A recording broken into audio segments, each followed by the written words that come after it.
Here's why you need to travel to the Philippines in 2022. This video was made in collaboration with the Tourism Promotions Board Philippines.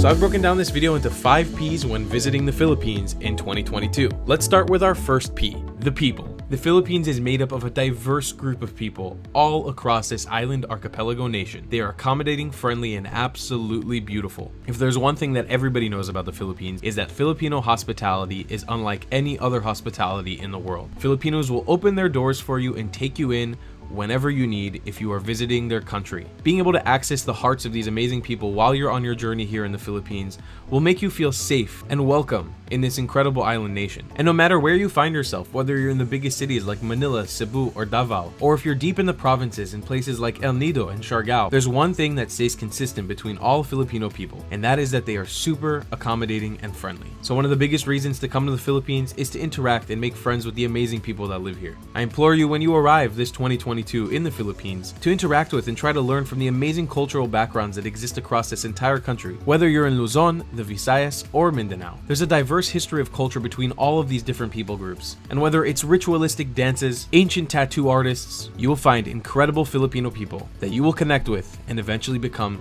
great friends with. And that's one of the magical parts of visiting this country. Let's talk about reason number 2 why you need to visit the Philippines in 2022. The places. Everybody knows that the Philippines spans incredible landscapes that will make you feel like you're in a movie every single day. Places like El Nido, Palawan, bringing within you incredible inspiration while you look at these monstrous mountains towering above you and beautiful blue crystal clear lagoons. Or if you're exploring the active and amazing Tagaytay and appreciating in awe a volcano inside of a lake that's inside of a volcano that's inside of a lake that's inside of a volcano that's inside of a lake that's inside of a volcano. Seriously, this exists in the Philippines and it's unbelievable. Or how about the incredible fish markets of General Santos City, where for decades fishermen have been pulling out massive tunas and putting them on auction. Or how about diving with beautiful majestic sea turtles off the coast of Malboal, Cebu, letting you take a breather underwater and appreciating the amazing nature that the Philippines has to offer, while swimming alongside your gentle sea turtle friends. Explore the ancient roots of Islamic society in the Philippines by visiting their incredible Pink Mosque and Grand Mosque deep in the island of Mindanao. Drive on top of the winding and incredible San Juanico Bridge between the islands of Samar and Leyte, taking you on a truly unbeaten path in the Philippines. Or visit my favorite island, Siargao,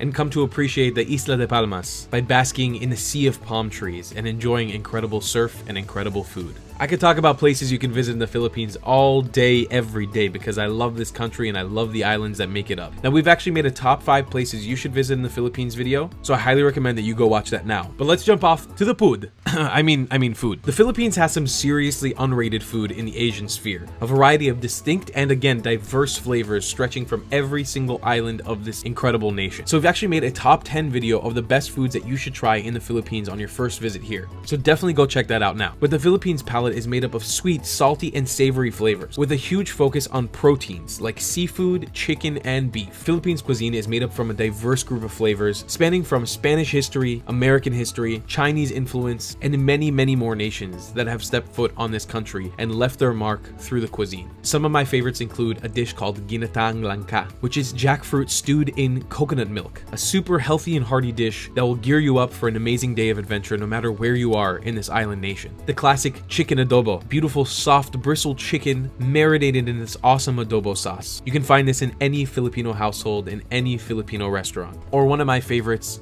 kare-kare, a savory but sweet peanut butter oxtail dish that will blow your mind. One of the most underrated dishes in Asia, in my opinion. If you're a foodie and you're coming to the Philippines, there are no shortage of foods that will inspire your palate. So the food is definitely something you don't want to miss when you're in the Philippines. Let's talk about our next topic, the prices. With a robust economy ready to host tourists at some of the most competitive prices in Asia, the Philippines is a super affordable travel destination for many people coming from the Western world. Now again, because the Philippines is such a diverse location to travel to, also the amount of money that you spend will vary depending on the type of person you are, the type of traveler you are, and how many of people you are traveling in your party. But let's do an average daily cost just so you have a little better of an idea of how much money you'll be spending. You're looking at an average, and this is just a generalization for the most basic type of traveler, of around 20,000 pesos per week. This will run you around $450 to $500 on a budget per week. Now again, this price can vary greatly, and the longer you stay in one place, the cheaper the prices get. And the reason is you'll build connections, you'll get a better rate on your accommodation, and you'll also know where and where not to eat and where not to tour. Now, a cost average for a cheap backpacker style traveling, you look to spend about 8,000 per week, but to be honest with you,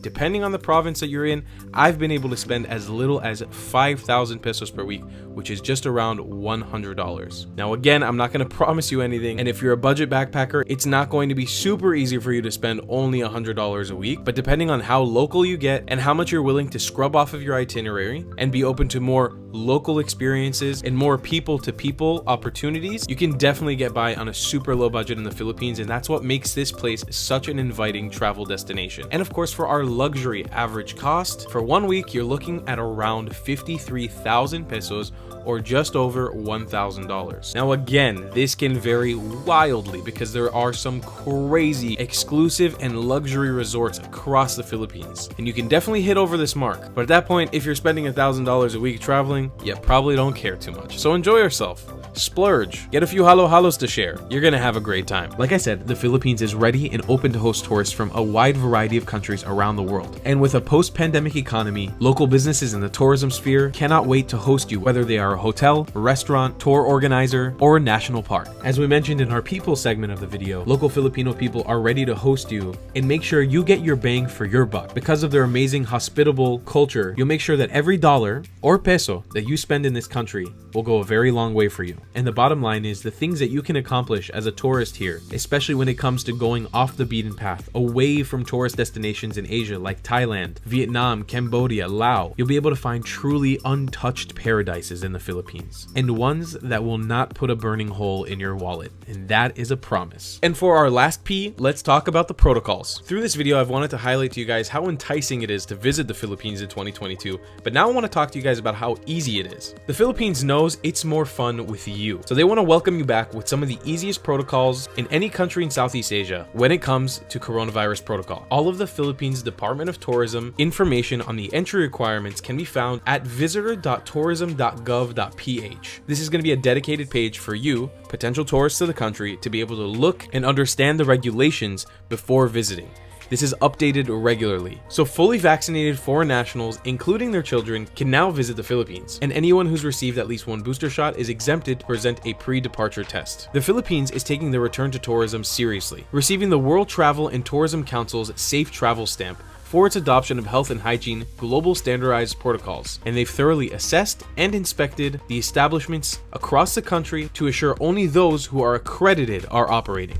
Nearly every single tourism worker in the country has been fully vaccinated, covering almost all hotel employees, tour operators, and other establishments. And they highly recommend that you book only with DOT accredited accommodations and establishments. Entire lists per island and province can be found at philippines.travel/accreditation. This can also be found on this awesome tourism.gov page. In their fight against the spread of COVID-19, it is still mandatory to wear face masks in public spaces and observe physical distancing at all times. And you're also required to bring your vaccination card with you, but that's pretty much it. You do not need any quarantine anymore in the Philippines if you are fully vaccinated. I spent the entire COVID-19 pandemic in the Philippines, and I can tell you I saw with my own eyes the dedication that the Department of Tourism has gone through to set up and facilitate an easy to follow and understandable route of tourism across the Philippines. By following these easy to understand entry requirements to the Philippines, you're going to have an awesome experience traveling across this country in 2022. And those are the top reasons you need to visit the Philippines in 2022. And thank you so much to the Tourism Promotion Board's Philippines for making this video possible.